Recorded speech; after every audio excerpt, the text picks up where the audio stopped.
July 2nd will commence the official opening ceremony where we've invited our guests of honor, the President, the Prime Minister, and other important government officials, as well as all of our partners, to celebrate the return of the Logos Hope.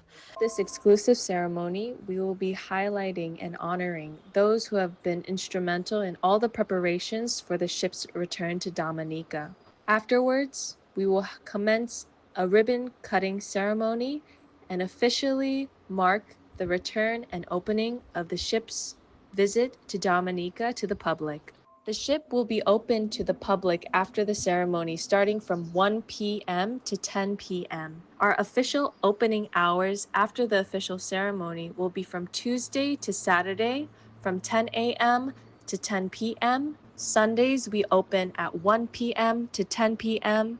and Mondays we are closed. The ship will be here starting from July 2nd to July 13th. That marks 11 opening days. So we hope to see many Dominicans coming up our gangways and experiencing the amazing ship, Logos Hope. Kim says as part of the ship's visit to Dominica, the employees will undertake a number of projects with the local community. The company aims to share knowledge, help, and hope during its time in Dominica. The vessel aims to share knowledge through the book fair, having all Dominicans coming on board to see the variety of literature and taking a piece of the vessel back home and to see the seeds sown into their lives as they read and as they continue to educate and promote literacy in their homes. We also aim to share knowledge through cultural exchange that we'll have on board. We have over 300 different volunteers from 70 different nationalities. And it's always beautiful to see the interactions that we're able to share about our own culture on board, where we come from, and to see how we can continue to have this exchange in all the nations that we visit. So we aim to do that here in Dominica as well. We also aim to share help. As the ship comes into port, we will be sending teams every single day to the local communities to participate in what is already happening on the island. We will be partnering with Grotto Home, various orphanages like Chances and Operation Youthquake, and different building projects across the nation. We hoped that we can continue to encourage this and continue to be help while its time is here in Dominica.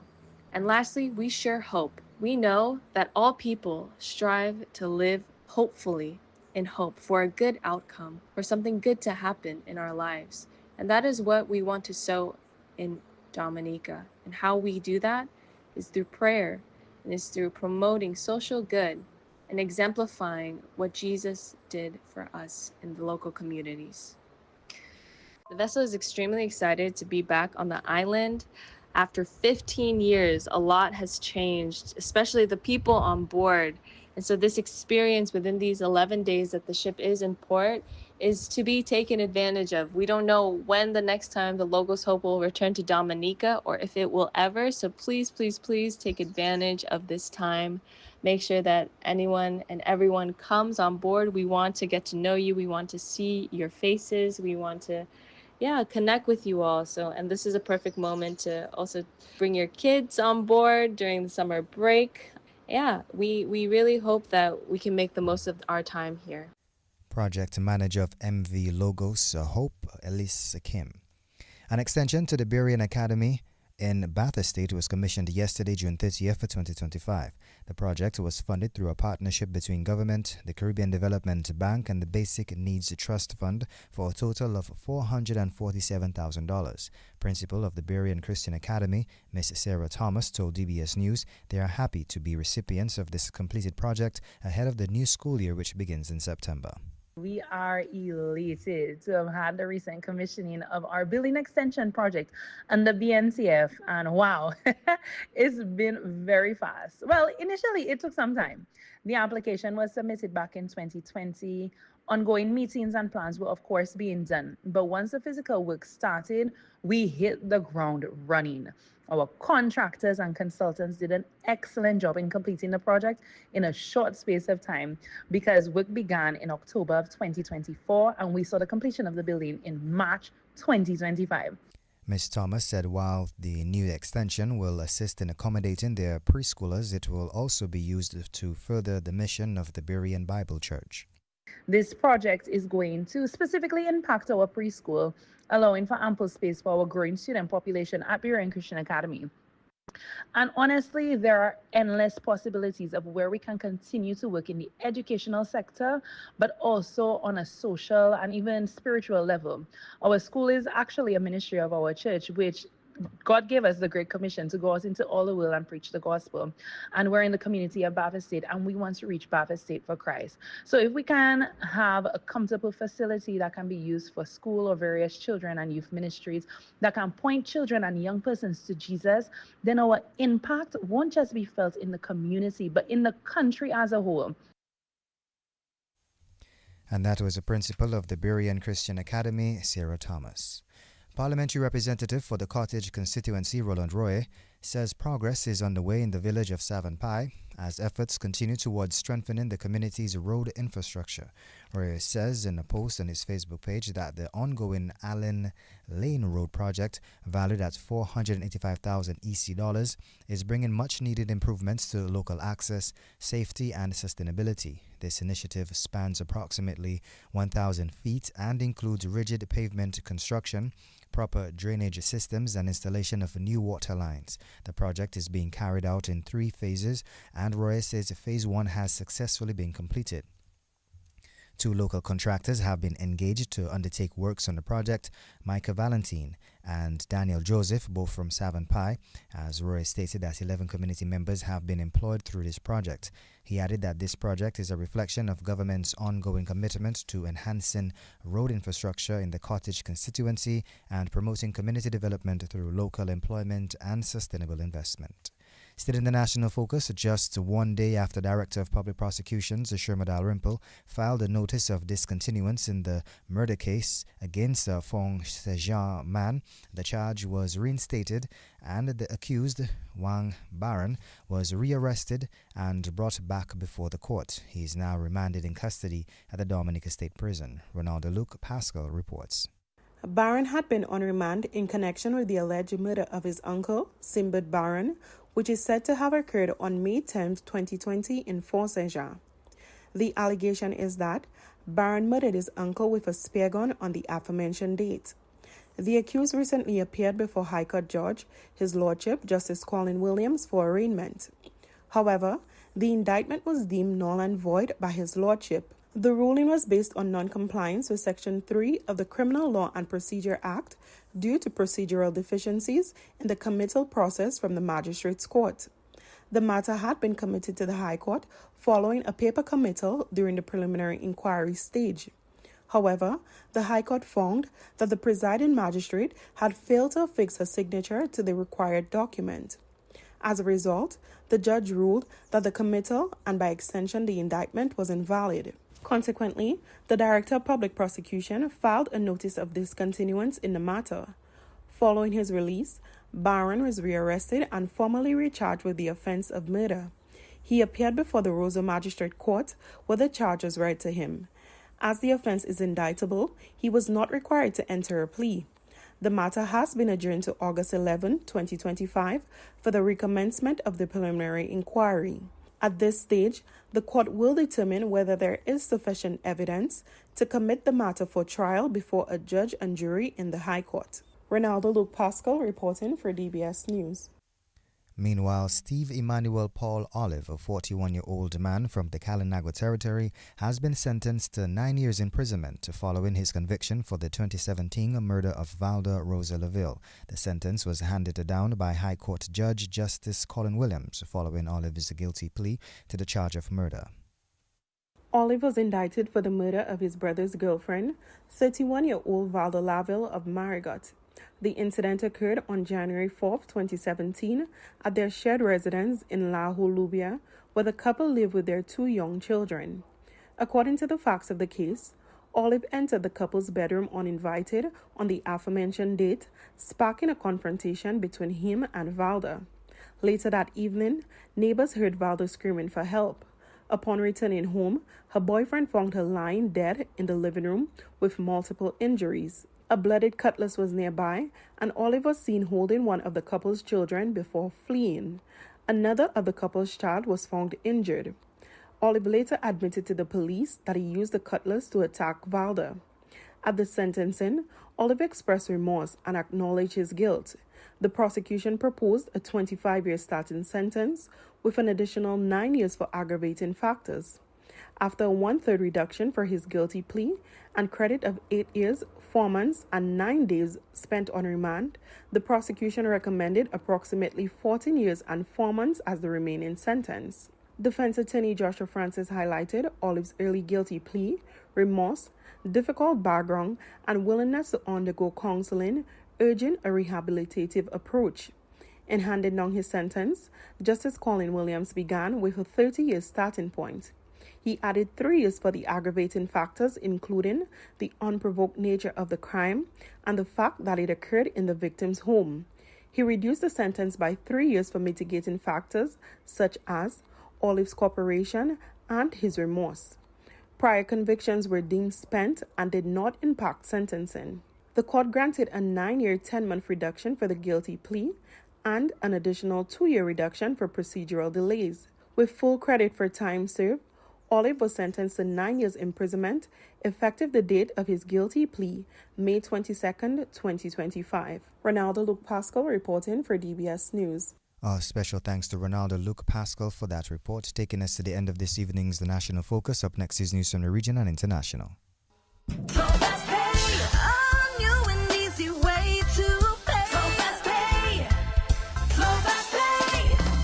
You asked for it and you got it. A quicker way to pay your bills online. It's fast, secure, and easy to use. No registration, no additional fees. Flow is now offering FastPay, an online service that allows you to settle your bills in less than 2 minutes. Need a receipt? FastPay will send it to your email immediately. Use FastPay now for convenience, safety, and efficiency at discoverflow.co/fastpay.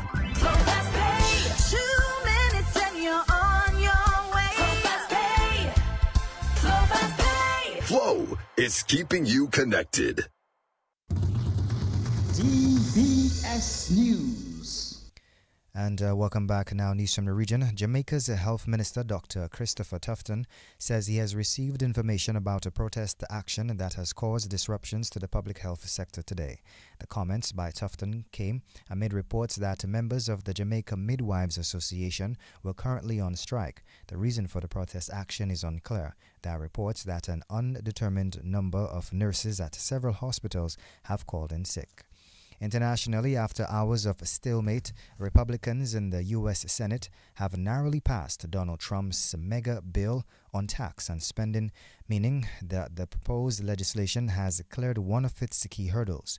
The One Big Beautiful Bill Act, passed by Vice President J.D. Vance, casting a tie-breaking vote after more than 24 hours of debate, now heads back to the House or lower chamber, where it still faces more opposition. An earlier version was cleared by House Republicans by a single vote margin. Trump had given the Republican-controlled Congress a deadline of the 4th of July to send him a final version of the bill to sign into law. This brings us to the end of this evening's news. Up next is sports. Covering the nation and beyond, DBS Sports Report.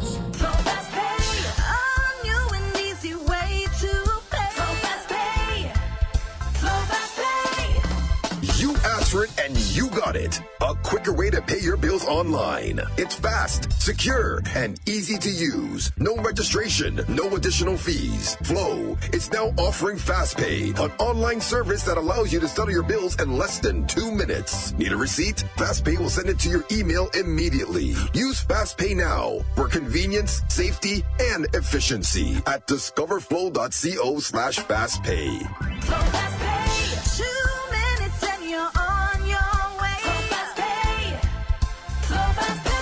Flow is keeping you connected. And welcome to your DBS Evening Sports for today, July 1st, 2025. Into some volleyball action, the national men's beach volleyball team of Bill Frederick and Mervyn Mingo will go in search of a spot in the Under-21 World Championships as they participate in the Nausicaa Under-21 qualifiers this week. The team, which was victorious at the ECVA tournament last month, departed state for the Dominican Republic on Tuesday today. The Under-21 Nausicaa beach volleyball qualifiers will run from July 4th to the 6th. A top 8 finish for Dominica will see them qualify for the World Championships to be held in Mexico. The men's national team is being coached by Jan Flora. Kicking into some football, fumes from the fire at the Fonkole landfill has forced the postponement of this evening's DFA Premier League matchup between Valvoline United and Belfast Estate Soccer Strikers. The two teams were set to clash at the DFA Technical Centre at 6:30 p.m. The DFA, in a statement this afternoon, said that while the conditions have improved compared to yesterday, the area remains unsafe and the match has been called off for the safety of the players, officials and spectators. The DFA will continue to monitor the event at the Fonkole landfill and are hoping that conditions improve for Wednesday's match. Into some more sports, into some cricket actually. England captain Ben Stokes says his team needs to put the fortunes of the first test against India behind them and focus on doing the right things again as the two sides meet in the second test, which starts on Wednesday at Edgbaston. England are coming off a famous win as they chased down 371 to win the first test. The England captain says the team has to reset. England have named an unchanged 11 for the second test against India. Yeah, obviously going one up, good start, but sort of I guess one of the important things for us heading into this week is starting at 0 again. Yeah, we know last week was a very tough fought victory for us, obviously. Long 5 days, so yeah, just about, as I say, getting back to 0 and going again, and obviously focusing on trying to get the win here. We're confident in our abilities to be able to, go out and chase runs on the board when we have to bat in the fourth innings. That obviously comes from a lot of good experiences in the past over the last 3-4 years and being able to chase. So obviously going out there before a ball's bowled in the fourth innings, you're naturally confident, but 370 is a lot of runs, and we knew we had to play very, very well to get close, if not get over the line. So yeah, look, even more confidence from last week, but this week's new game, new week, so who knows what's going to happen. England captain Ben Stokes. The second test gets underway 6 a.m. Caribbean time. Meantime, India will make a last-minute decision on whether fast bowler Jasprit Bumrah will play, as Bumrah, the world's #1 ranked bowler in Test cricket, is coming off a back injury and had indicated that he would only be playing in the 3 of the 5 Test matches. India captain Shubman Gill says Bumrah's workload will be managed. Bumrah is definitely available. We're just going to see, how to manage his workload in the upcoming Test matches. And yes, we are trying to find the right combination where we can take 20 wickets and score runs as well on these kind of wickets. We just thought we're going to have a final look today once we come to the ground and see what kind of combination that we want to go with tomorrow. India captain Shubman Gill. He says India will be looking to bounce back in the second test. He says the team is still disappointed with the result from the first match. You definitely feel disappointed, having we were on top of our game for 4 days, and the last day didn't go as planned. There was a little bit of disappointment for sure, but there were a lot of positives as well, and it also gives you the confidence that we were very close. There were some key moments in the game where I felt we could have really nailed it and maybe batted England out of the game, and or we could have left the losing scenario out of the game, and either it could have been a draw or a win for us. There were chances where we could have really done that, and having to look back at it now, I feel there were a lot of positives for us, and we were really close in the game. So as a captain or as a player, you would always want to look at the positives that where we were really good, how we can improve on the things that we were not so good at. India's captain Shubman Gill. Cricket commentator Joseph Reds Pereira believes that the West Indies should make some changes ahead of the second test against Australia. Pereira believes that the Windies should make a change in the opening pair and is recommending that John Campbell be dropped. He also thinks that the gloves should be taken from Shea Hope so that he can focus on his batting. Certainly think they will give Braffett his 100th test match in Grenada, and his opening partner will in fact be King, who gets his second test match. As far as Hope is concerned, I would allow him to play as a batsman, focus on his batting, and Imlach comes in to take the gloves and lengthen the batting. My 11 will not include Warrican or John Campbell. Warrican only bowled 5 overs in Kensington, and I think it's a reflection that Chase didn't have any confidence in him, and he's not going to get a Turner in St. George's. Cricket commentator Joseph Reds Pereira. West Indies Test captain Roston Chase is not in favour of wholesale changes ahead of the second test against Australia. The second test gets underway Thursday in Grenada. The Windies lost the first match by 159 runs. Chase says that it is not practical to make so many changes after just one match. Yeah, well, after one game I can't really chop and change. I don't think that will make any sense. It's a new lineup, so you have to give these guys an opportunity to play as a team and see if we can and have that batting synergy. I mean, we're not the best batting side. I think the bowling is our strength, so we just need to find ways of getting at least, I would say, 250 runs or 300 runs with the bowling lineup that we have. I think once we can do that regularly, I think we will become a competitive side. So it's just for us to sit and talk and come up with ideas and ways that we can get that 250.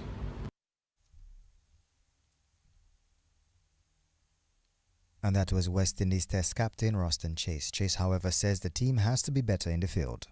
It's not nice when bowlers are coming, putting in all the effort, and you're not holding the chances. I mean, there's nothing I can say to justify the guys dropping the catches. I mean, we've been working hard on the slip catches. Every day we try to take at least 30 to 40 catches. But I mean, practice and in the game is a big difference. The ball comes off the bat differently with a genuine edge than when we're practicing. But I mean, that's the best we can do right now in terms of practicing. But I just think is more a belief. I think you just have to always have that belief when you're in the slips, because from the time one goes down, I think guys tend to get a bit nervous and second guess their catching ability, and sometimes it can throw you off. But I mean, like any other fielding position, once you put one down, you have to look forward to taking the next one. And that's all I can say. And that was West Indies Test captain Roston Chase. Head coach of the Windward Islands under-19 cricket team, John Eugene, likes the Windward's chances as they get set for the 2025 Cricket West under-19 Rising Stars tournament. The competition gets underway this week in St. Kitts. The Windwards team will play the Leeward Islands in their opening match on Thursday. The Windwards are coming off a preparatory camp in St. Lucia. Eugene says the guys are in good spirits. I think basically what the camp covered was a lot of intent on how we want to play. I think credit must go to the pathway coaches within the Windward Islands. I think they really put in some work before the boys actually got to St. Lucia. So it was just a matter of us, trying to put in all the bits together and trying to tick all the boxes.